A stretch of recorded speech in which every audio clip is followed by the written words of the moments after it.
Bismillahirrahmanirrahim. Assalamualaikum warahmatullahi wabarakatuh. Alhamdulillah rabbil alamin, wassalatu wassalamu ala asyrafil mursalin nabiyina Muhammadin wa ala alihi wa sahbihi ajma'in. Amma ba'du. Nahmadullah azza wa jalla an jama'ana fi hadha al-masjid.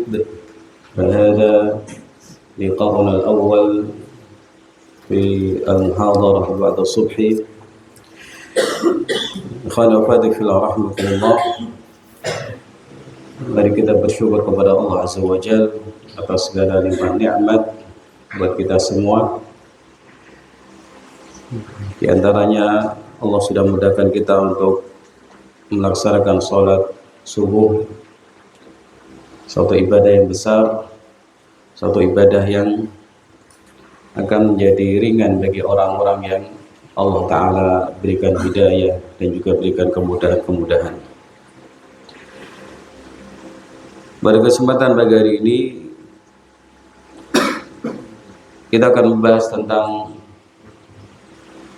3 tugas pencari ilmu atau 3 tugas santri di pesantren.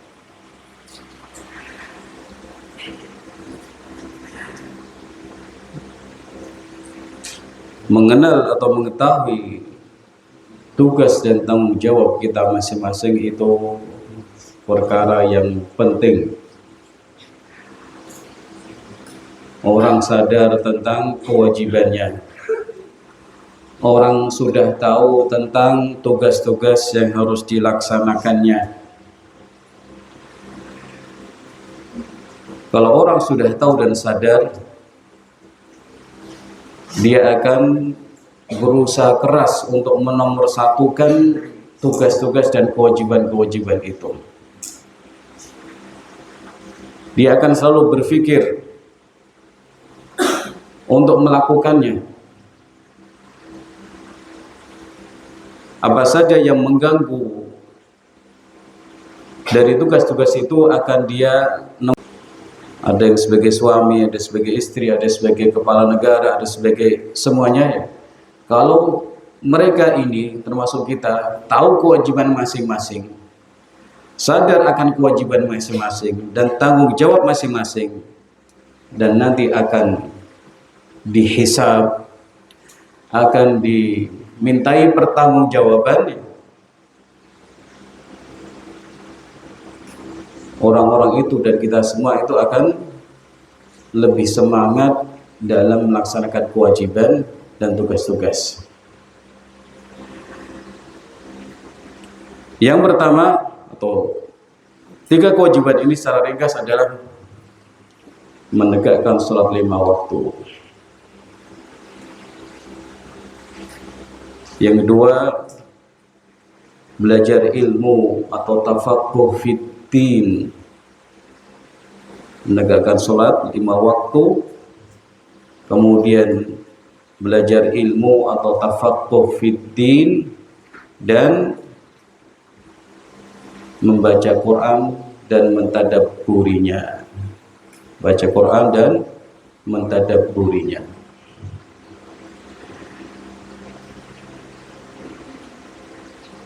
Nah, kalau kita lihat masing-masing dari 3 hal ini, sholat 5 waktu itu kewajiban siapa? Apakah kewajiban santri saja atau seluruh umat Islam? Seluruh umat Islam. Nah, kalau itu merupakan kewajiban seluruh umat Islam, laki-laki dan perempuan, siapapun dia, karena ini adalah sholat yang wajib, maka santriwati itu terlebih lagi dia harus lebih memperhatikan dengan baik. Nah, nomor 2, belajar ilmu syar'i. Itu kewajiban santri atau kewajiban semua orang? Nah, semua orang. Rasul kita SAW bersabda, talabul ilmi fardhu ala kulli muslim. Belajar ilmu syar'i Itu kewajiban atas setiap muslim. Belajar tentang yang wajib-wajib, yang fardu ain. Nah, kemudian membaca Quranul Karim ini juga ibadah besar yang sepatutnya dilakukan setiap muslim dengan semangat. Maka santri-santriwati pun atau seorang pencari ilmu semestinya punya perhatian besar untuk membaca Al-Quranul Karim dan mentadabburinya. Ini ringkasannya. Mari kita lihat sedikit perinciannya. Ikhwani akhwati fillah rahimakumullah ta'ala.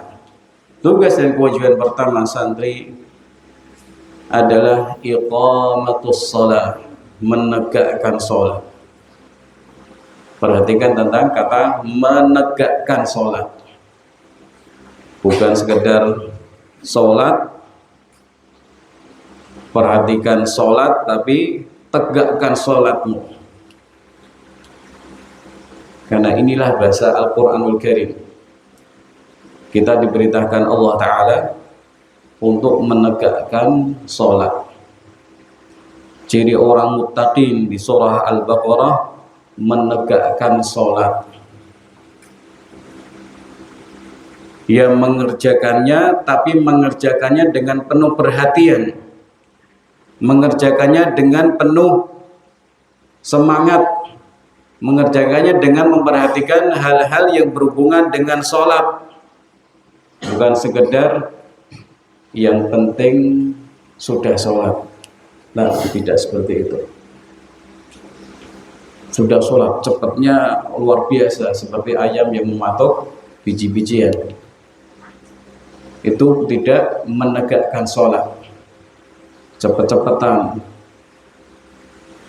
Kalau dalam masalah ini tidak seperti lomba lari, yang paling cepat paling baik atau yang juara. Sholat itu yang paling bagus adalah yang paling bagus, ya yang paling bagus mengerjakannya. Yang paling baik adalah yang paling baik mengerjakannya.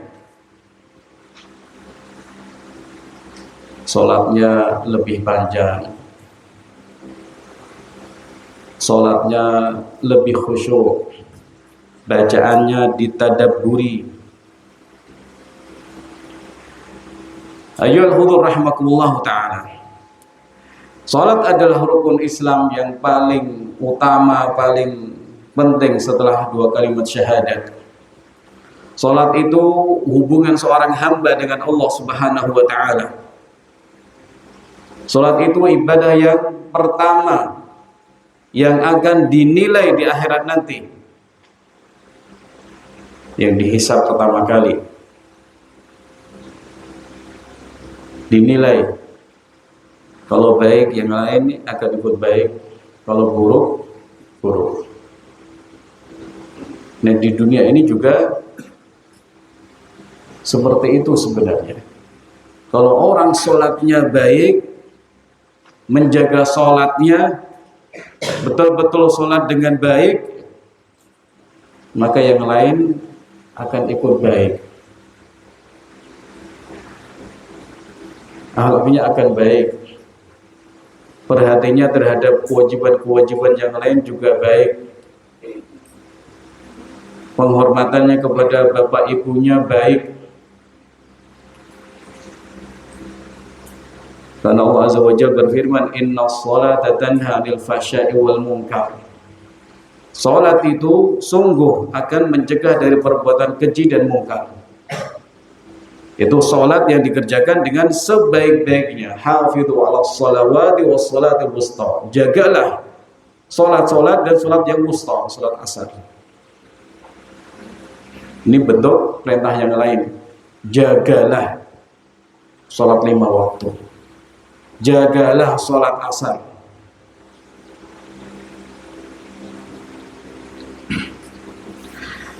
Ayyuhal hudur rahimakumullah ta'ala.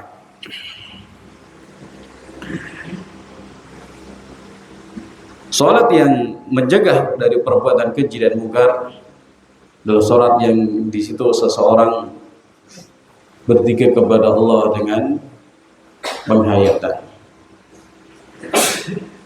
Salat yang di situ seseorang takut kepada Allah Subhanahu wa taala. Merasa diawasi oleh Allah Subhanahu wa taala. Nah, kemudian orang ini keluar dari salatnya, dia imannya bertambah. Rasa ketakutnya kepada Allah bertambah. Semangatnya untuk berbuat baik bertambah. Tidak seperti salatnya satu kaum yang disebut sebagai orang munafikin. Orang munafikin, mada qala Allahu anhum fi salatihim? Apa firman Allah Ta'ala dan berita dari Allah Ta'ala tentang orang-orang munafik dan salat mereka? Wa idza qamu ila sholati qamu kusala.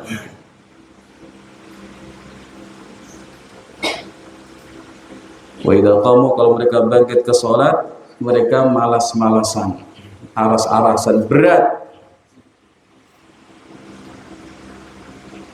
Kata Imam Ibnu Katsir, ini kondisi mereka dalam ibadah yang terbaik. Malas. Kenapa malas? Tentu kembali kepada masalah iman. Mereka itu punya penyakit bahaya, keraguan-raguan. Punya penyakit bahaya, an-nifaq. Mulutnya beriman, hatinya kufur. Makanya malas. Tidak meyakini adanya pahala yang besar dalam ibadah sholat. Dengan sholat itu mereka ingin menipu Allah Ta'ala.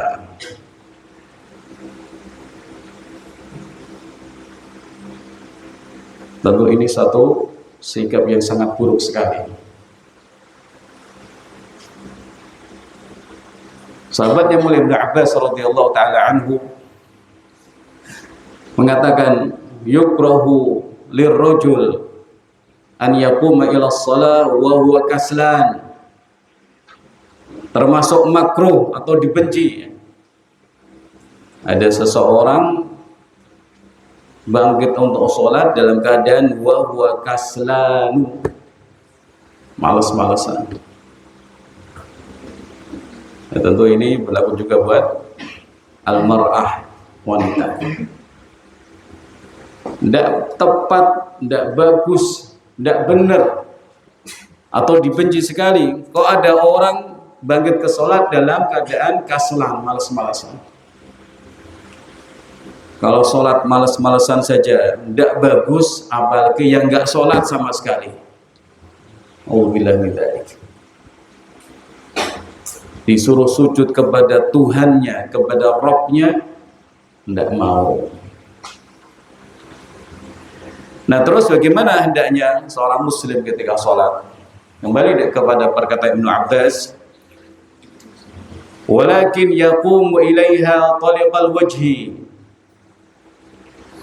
Akan tetapi seseorang hendaknya bangkit ke salatnya dalam keadaan taliqal wajhi, tersenyum.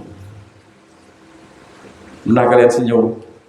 Salat-salat, alhamdulillah dia bangunkan saya. Salat-salat, alhamdulillah dia mengingatkan saya. Taliqal wajhi, wajahnya muntalik, senyum.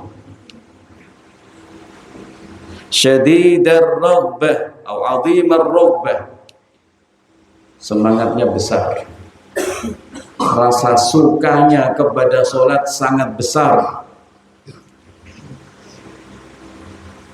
Syadidal farah, rasa senangnya juga besar, wajahnya berseri-seri. Raghbah atau kecintaannya kepada sholat besar, kemudian kebahagiaannya juga besar. Tentu ini ikhwan akhwati fillah rahimahullah ta'ala perlu kita perhatikan, perlu kita cek hati kita semuanya, ya kita semua. Apakah kita itu semangat untuk mendatangi masjid untuk sholat apa tidak? Semangat untuk sholat 5 waktu apa tidak? Apakah kita sudah mengutamakan sholat 5 waktu ini daripada permainan dan lain-lain apa tidak? Bagi zaman sekarang ada istilahnya setan gepeng. Apa setan gepeng? Nah, Jawa tapi ya. Setan gepeng. Ayo sholat sebentar, kurang sedikit ini mau rampung. Gamenya belum selesai. Ayo sebentar, sebentarnya setengah jam. Sebentar karena 1 jam. Begitu tidak diingatkan, lanjut terus. Jadi kita itu ikhwani wa akhwati fillah ta'ala perlu hidayah Allah terus menerus, perlu penjagaan dari Allah Ta'ala. Kita mohon penjagaan kepada Allah Ta'ala agar dalam lingkungan yang baik kita terus bisa berbuat baik dengan mudah. Demikian pula ketika berada di rumah pun tetap dijaga oleh Allah Ta'ala agar tetap mudah berbuat baik, apalagi di lingkungan sekolah dan pesantren. Hendaknya sekolah pesantren ini menjadi bi'ah, menjadi lingkungan kita untuk berlomba dalam kebaikan, berlomba-lomba dalam kebaikan, termasuk juga amar ma'ruf nahi mungkar. Dan dulu pernah disampaikan kurang lebih ya, pesantren itu tempat belajar, betul. Pesantren juga tempat beramal, betul sekali. Pesantren juga tempat berdakwah, melakukan amar ma'ruf nahi mungkar. Pesantren juga tempat untuk menggodok atau melatih kesabaran kita semua atau kalian semua, untuk tegar, untuk berani, untuk mandiri, untuk melakukan nahi mungkar, menghadapi mungkin senyuman orang, senyuman yang sinis ya. Jadi manfaatnya ini adalah 4 hal yang semoga kita semua para santri itu menjalinnya dengan baik. Apalagi bagi laki-laki harus dilatih untuk kuat. Ikhshawshinu kata Nabi SAW. Jadi lakukan sesuatu yang khashin, yang keras, yang sedikit berat ya. Laki-laki jangan gemulai. Nah, jangan lemah lembut tingkah lakunya. Ucapannya lembut bagus, akhlaknya lembut bagus, tidak kasar. Tapi perilakunya jangan gemulai. Laki-laki ya jantan gitu ya. Nah, kalau adzan keras ya, dan jangan pelan-pelan yang adzan itu.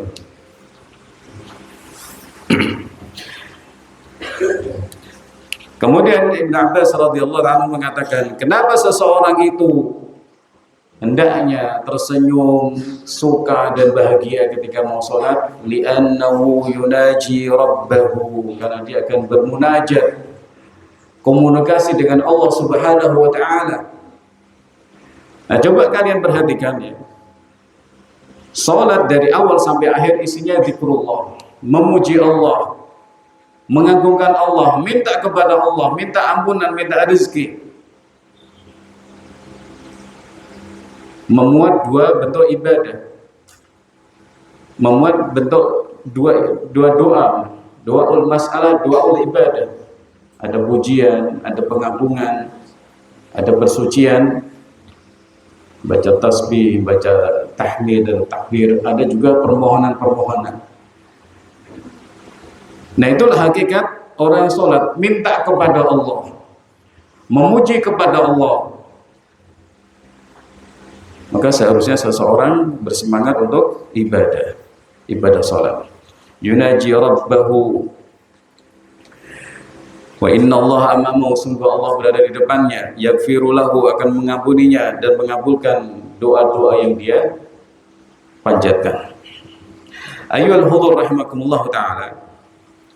Nah, karena ini ibadah yang besar, ibadah yang penting, maka selain masalah khusyuk yang kalian perhatikan, masalah kehadirannya di masjid pun juga diperhatikan.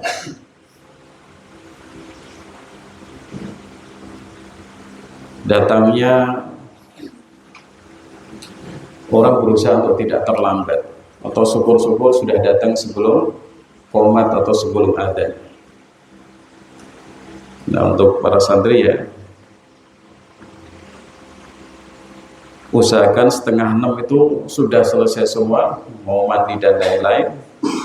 5:30 sudah siap melangkahkan kaki ke masjid. Demikian juga subuh. Jadi perhatian masalah kehadiran, perhatian masalah persiapan. Kalau ada sesuatu yang harus dibuang, buang dulu,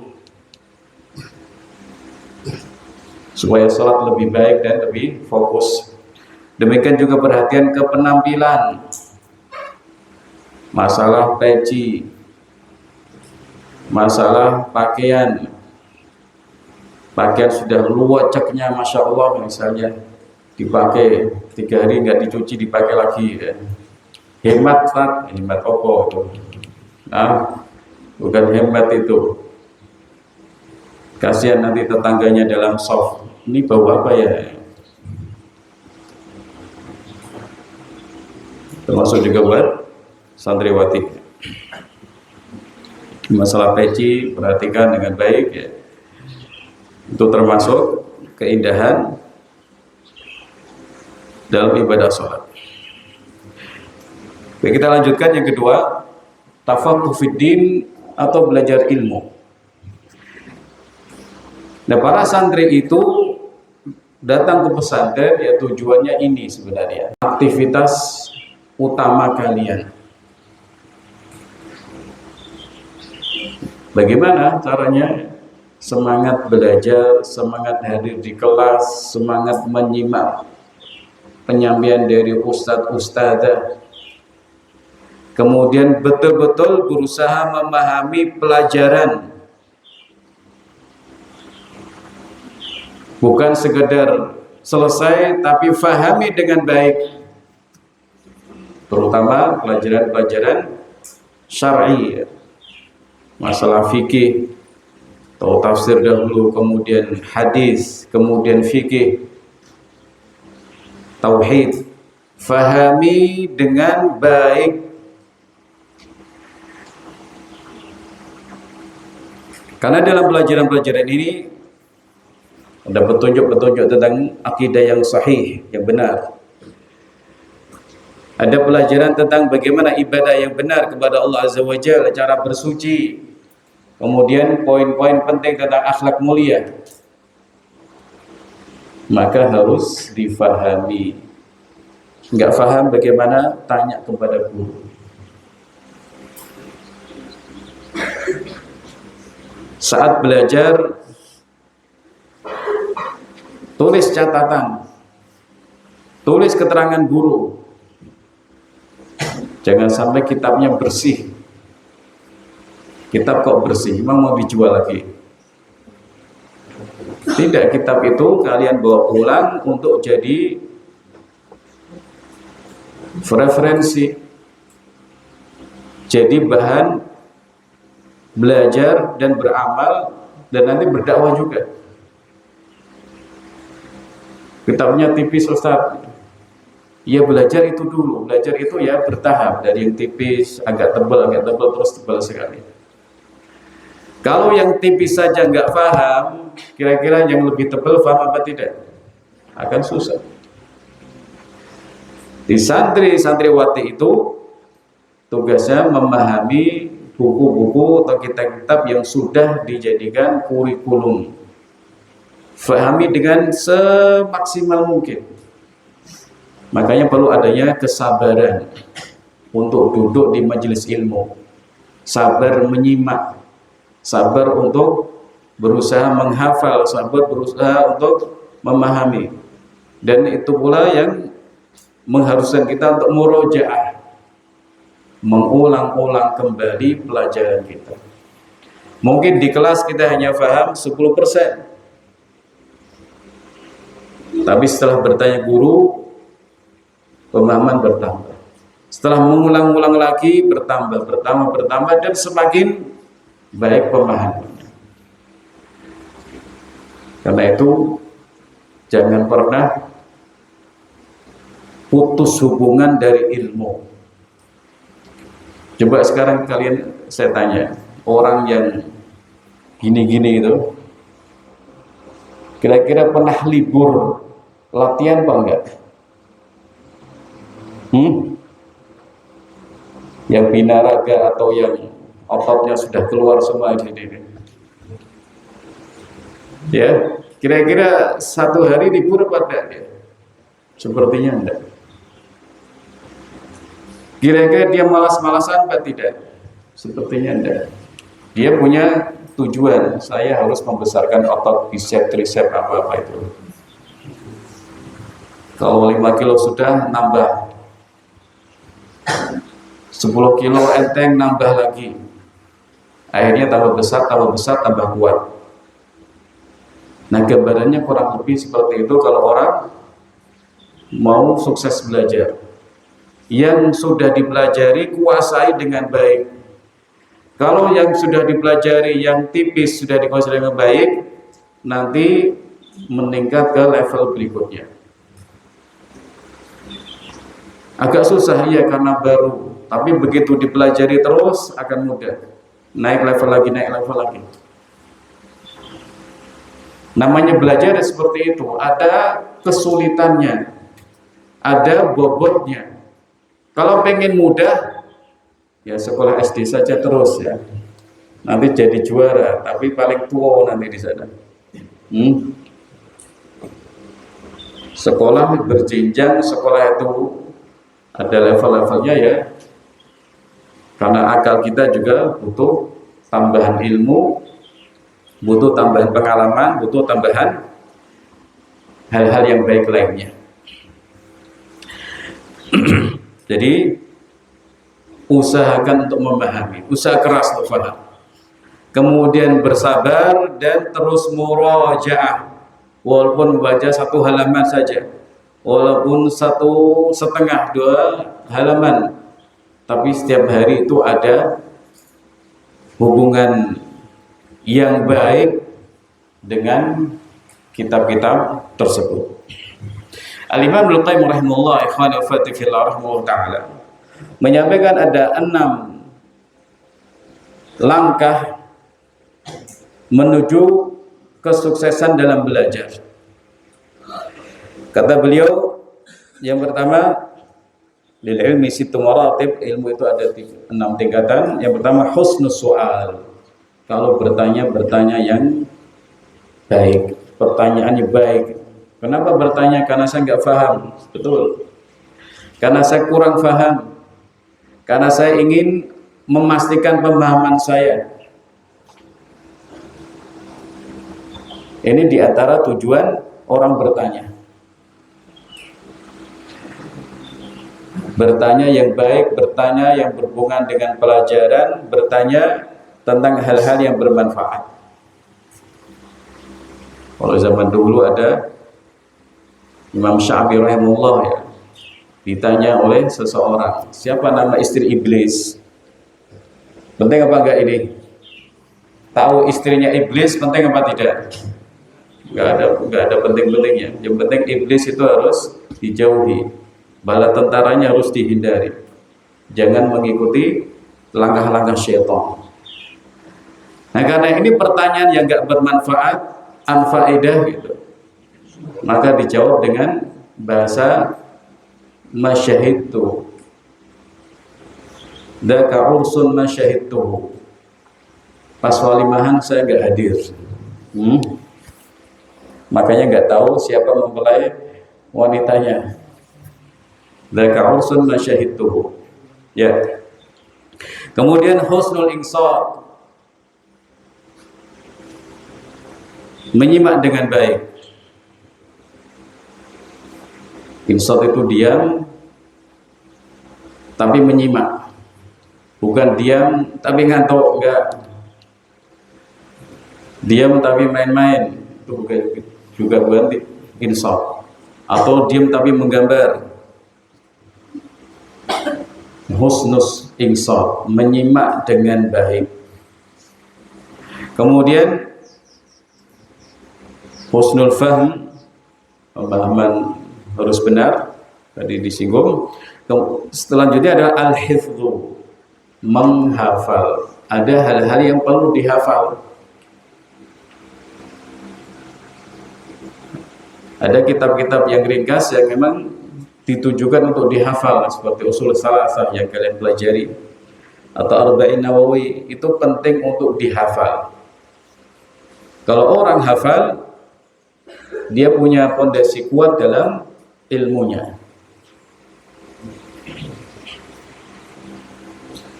Man hafidhul usul hazal funun, kata ulama, barang siapa yang menghafal pokok-pokok ilmu, dia akan menguasai ilmu-ilmu tersebut insyaallah taala. At-ta'lim, langkah berikutnya adalah mengajarkannya. Mengajarkannya itu ya gampangnya mengajari teman yang belum tahu. Atau nanti suatu ketika pas waktunya kalian menjadi seorang yang berilmu dan kemudian menyebarkan ilmunya. Mengajarkan kepada ibu-ibu di kampung, mengajarkan ibu-ibu di masjid atau yang lain-lain. Yang keenam, wahya samratuhu, dan ini adalah buahnya, yaitu al-amal bi'ilmihi, mengamalkan ilmu. Ini buahnya. Namanya buah yang berarti orang yang tidak memetiknya seolah-olah dia gagal dalam thalabul ilmi, atau seolah-olah dia nggak dapat apa-apa. Orang menanam pohon rambutan sudah berbuah, dibiarkan berjatuhan. Orang menanam duren tidak dipanen, kan aneh. Nah, orang belajar ilmu syar'i itu tujuannya, buahnya adalah mengamalkan ilmu. Jadi kita semua belajar, ikhwani afadi fillah rahimahullah ta'ala, belajar bukan untuk ujian, belajar bukan untuk gagah-gagahan atau cakep-cakepan, tapi belajar untuk ilmu, belajar untuk mengamalkan ilmu. Nah, karena belajar untuk mengamalkan ilmu, maka semua itu harus ada proses-proses tadi, memahami, berusaha mencerna, karena ilmu itu datangnya ya sedikit demi sedikit. Kata Imam Az-Zuhri rahimahullah ta'ala, man ramal ilma jumlatan dhahaba anhu jumlatan, barang siapa mengambil ilmu sekaligus, dia akan pergi sekaligus. Contohnya apa? Yang belajar dengan sistem SKS. Apa SKS itu? Kebut semalam. Wah, belum belajar. Besok kamu enggak belajar, belum ujian. Kamu kok enggak belajar, nanti ujiannya masih jauh. Kita belajar bukan untuk ujian. Kita belajar ilmu syar'i untuk diri kita, untuk membersihkan jiwa kita, untuk bekal ibadah kita, bekal amal kita. Nah, lanjutnya kata Imam Az-Zuhri rahimahullah ta'ala, innama yutlabul ilmu syai'an fa syai'an ma'a mururil ayyam wal layali. Ilmu itu dicari, diambil sedikit demi sedikit. Satu pembahasan, satu bab, dengan perjalanan waktu malam dan siang. Kemudian yang ingin diingatkan pula bahwa ilmu-ilmu umum yang kalian pelajari itu juga ada manfaatnya. Jangan diabaikan. Jangan tidur kalau ustadznya datang ya. Jadi matematika itu ya ada manfaatnya. Demikian pula pelajaran berhubungan dengan ilmu komputer ya. Itu ada manfaatnya supaya kalian melek teknologi dan yang lain-lain IPS maupun IPA ya. Tapi tentu ilmu-ilmu ini tidak boleh bertentangan dengan ajaran syariat. Tidak boleh melupakan akhirat kita, ibadah kita. Kalau ada yang bertentangan misalnya dalam pelajaran pengetahuan alam diajarkan teori Darwin misalnya. Ma ra'yukum fi teori Darwin? Ya. Yang mengatakan manusia itu dari Kirdun. Nah, kita itu dari Kirdun atau dari apa? Dari bangsa monyet atau bangsa kera? Maka kita jawab, alhamdulillah, kami bukan keturunan bangsa kera atau monyet atau dongki gitu. Kami keturunan Nabi Adam alaihissalam. Beliau Abul Bashar. Nah, kalau ada pelajaran seperti ini ya harus ditolak. Ini pelajaran orang ateis. Ini pelajaran dari pemikiran ateisme, tidak percaya kepada Tuhan. Baik. Yang ketiga, qiraatul Quran atau tilawatul Quran wa tadabburu. Membaca Al-Quran dan mentadabburinya.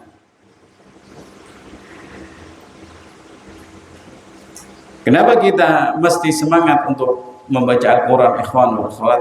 Karena Al-Quran kalamullah, firman-firman Allah Ta'ala.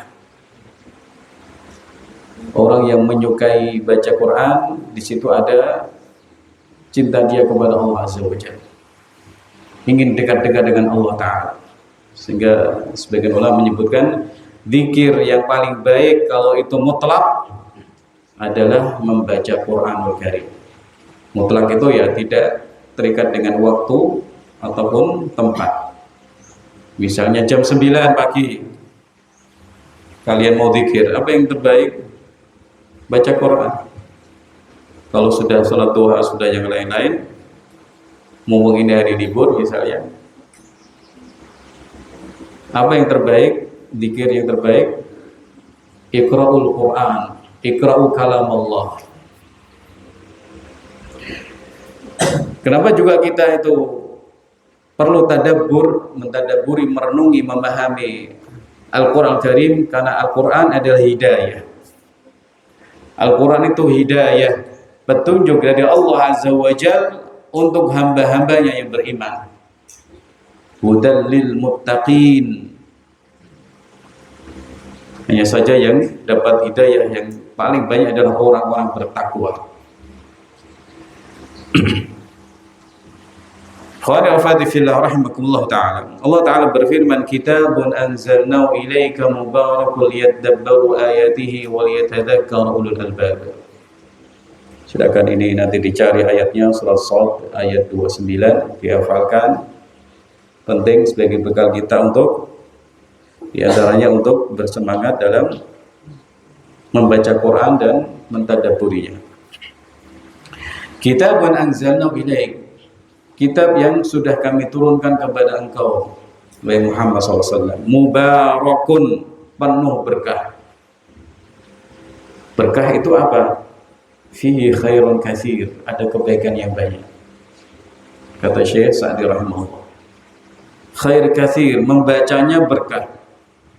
Man qara harfan min kitabillah falahu hasanah, barang siapa baca satu huruf dari kitabullah baginya satu hasanah, dan satu hasanah itu bi asyri amsalihah, dilipat gandakan 10 kali. Lalu Nabi SAW sabda, saya tidak mengatakan alif lam mim satu huruf, tapi alif satu huruf, lam satu huruf, mim satu huruf. Ini kan kebaikan yang luar biasa. keberkahan yang luar biasa yang didapatkan orang yang membaca Al-Qur'anul Karim. Semakin banyak kebaikan yang didapatkan. Semakin banyak yang dia baca, semakin dekat dengan Allah Ta'ala.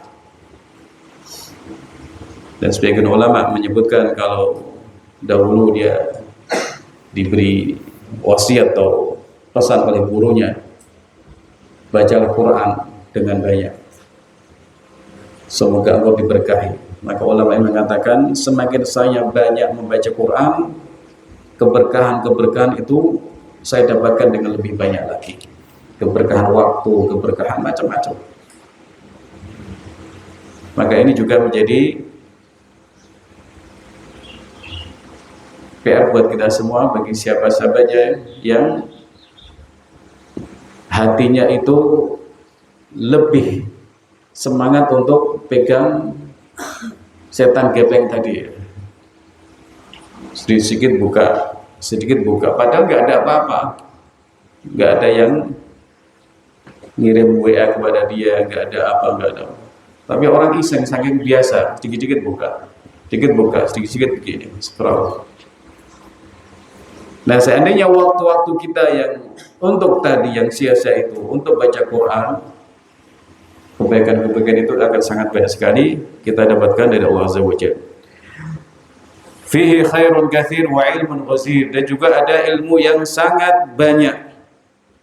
Di situ juga ada petunjuk-petunjuk sehingga orang itu selamat dari kesesatan insyaallah taala. Karena penyimpangan apapun ya, itu sudah ada bantahannya dalam Al-Quran. Ada orang sekarang homo misalnya, suka sama jenis, atau ada aliran menentang takdir, ada aliran mengatakan bermaksiat itu tidak masalah terhadap iman. Semuanya ada bantahannya dalam Al-Quran. Karena Al-Quran itu hidayah supaya orang selamat dari kesesatan. Maka apapun yang datang, walaupun kesesatan itu belum ada, nanti akan ada bantahannya dari Al-Quranul Karim. Ada bantahannya dari Al-Quranul Karim. Maka dari sinilah kita penting untuk memahami Al-Quranul Karim.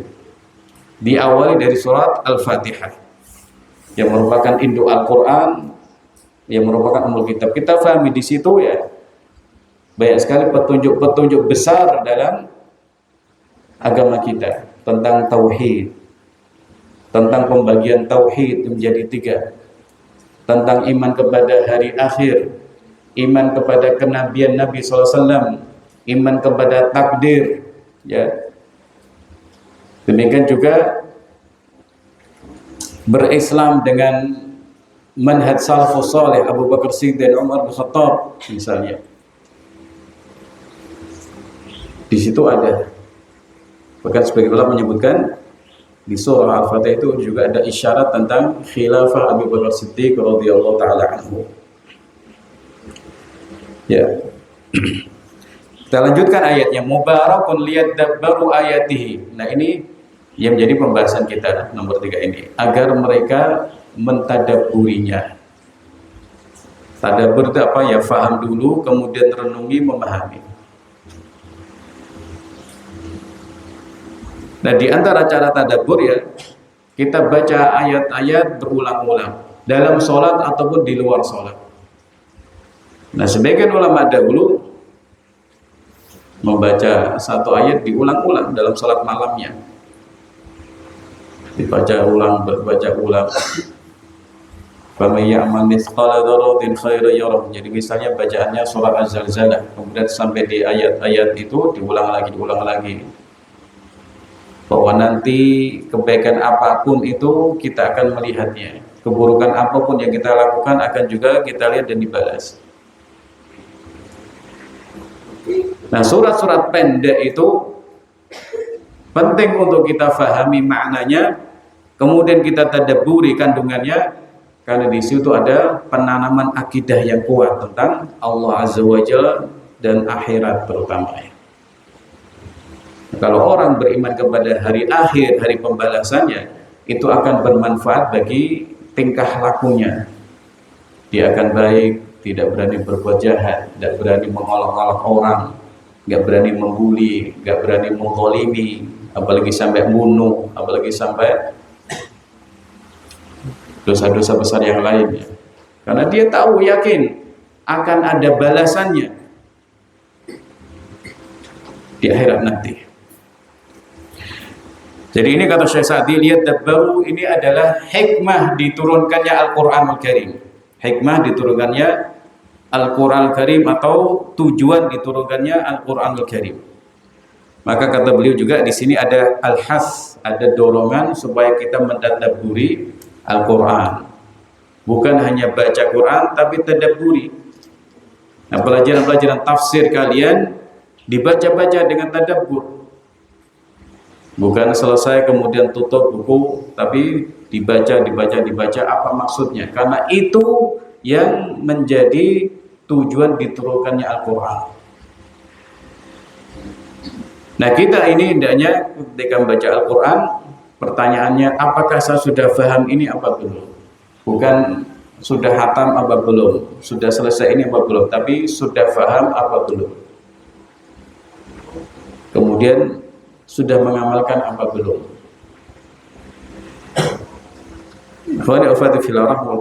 Semoga ini bermanfaat buat kita semua, untuk mengingatkan kita semua ya, dan juga mengingatkan secara khusus tentang tugas-tugas utama. Kalian boleh bermain badminton, boleh bermain ini dan itu, tapi ingat tugas utamanya ini. Jangan sampai sholat telat gara-gara main bola, gara-gara apalah gitu ya. Barakallahu fikum wa jazakumullahu khairan. Wassalamualaikum warahmatullahi wabarakatuh.